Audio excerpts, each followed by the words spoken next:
Hai guys, balik lagi sama gue Vino Justian. Nah, kan katanya hari ini nih udah mulai nih ya, new normal. Jadi udah mulai banyak nih kantor-kantor yang buka, tempat-tempat makan yang buka. Kata sih udah mulai ada gelombang pertama yang kayak tempat-tempat hiburan yang mulai dibuka kayak mall-mall gitu. Well, gue nggak tahu pasti di mana-mana aja udah buka perusahaan, tempat hiburan mulai udah buka.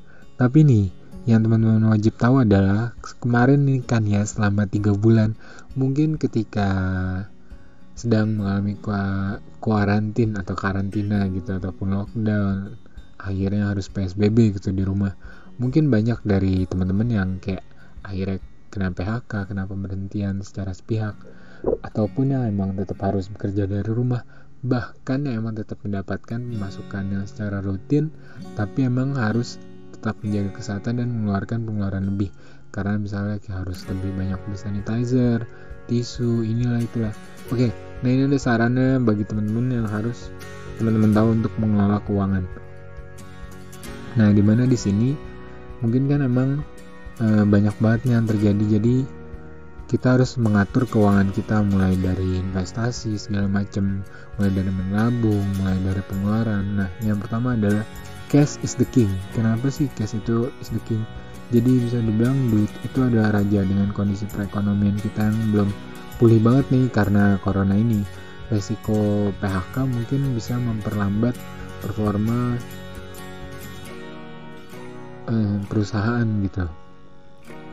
Karena mengalami terdampak dari pandemi corona ini sendiri ya. Jadi kalau emang perusahaan kita masih ada, nah biasanya mereka mungkin memanggil kita lagi nih, ada kemungkinan ya, tapi ya nggak boleh berharap banget, tapi ya pasrah aja, jangan pasrah banget, yang penting teman-teman berusaha. Nah, dimana di sini kan emang mencari pekerjaan juga di masa-masa kayak gini sulit banget, jadi emang harus menjaga cash flow banget sih ya, biar teman-teman nggak boros-boros banget. Oke, yang berikutnya adalah investasi pada instrumen minim risiko. Kenapa sih masih perlu investasi nih di waktu-waktu sekarang? Well, teman-teman, bagi para investor-investor besar di luar sana, mereka tuh selalu memandang sebuah krisis menjadi sebuah peluang. Dimana setiap kali ada krisis, dan banyak banget nih kayak saham-saham perusahaan-perusahaan besar jatuh gitu, saham-saham perusahaan yang kecil juga pasti kan berdampak banget. Nah, ini saatnya bagi teman-teman melihat peluang yang jeli dan mencoba menanamkan investasi gitu dalam jumlah minim juga sih ya, karena perusahaan-perusahaan yang biasanya sahamnya per lembar itu bakal drop dan teman-teman beli gitu ketika krisis itu sudah selesai dan mereka bangkit lagi, wow, nah sahamnya itu bisa bukan main ya, apalagi perusahaan-perusahaan yang gak disangka gitu. Nah, juga catatannya yang pasti jangan jual pas rugi. Oke.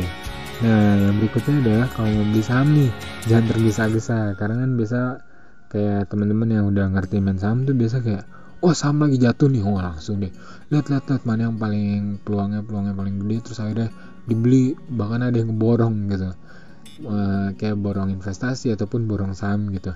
Nah, sebaiknya jangan, karena krisis yang cukup berkepanjangan biasanya itu akan menimbulkan efek yang panjang juga.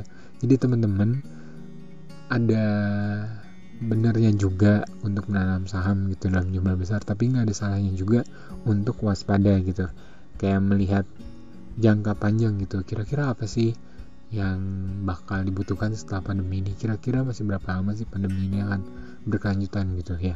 Kita semua selalu mendoakan yang terbaik dan tercepat gitu ya, semoga pandemi ini cepat selesai dan cepat berakhir dan cepat reda.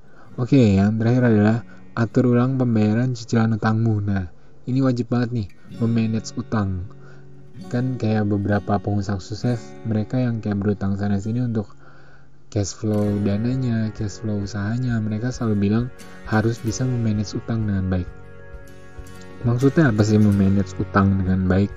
Nah, jadi adalah kayak bank-bank gitu biasa di masa-masa kayak gini suka melakukan restrukturisasi kredit. Nah, kayak penangguhan pokok pinjaman ataupun pembayaran bunga ataupun fasilitas kredit perumahan rakyat gitu. Biasanya mereka bisa setujuin gitu kalau ngerasa keuangan ini cash flow-nya lagi cukup berat gitu, bisa ngajuin aja. Dan biasanya bank tuh emang lebih mengerti sih ya, lebih mengerti klien-kliennya, partnernya yang kayak mereka lagi berjuang nih di masa ini, sebagai kayak dikasih penangguhan gitu. Nah jadi bisa sama-sama bangkit, dan semua yang terkena dampak ini kita bisa semua saling gandeng tangan satu sama lain, bisa bangkit kembali dan berjaya kembali. Satu Indonesia. Waduh, gaya banget ya. Oke, sekian dulu guys untuk sekarang.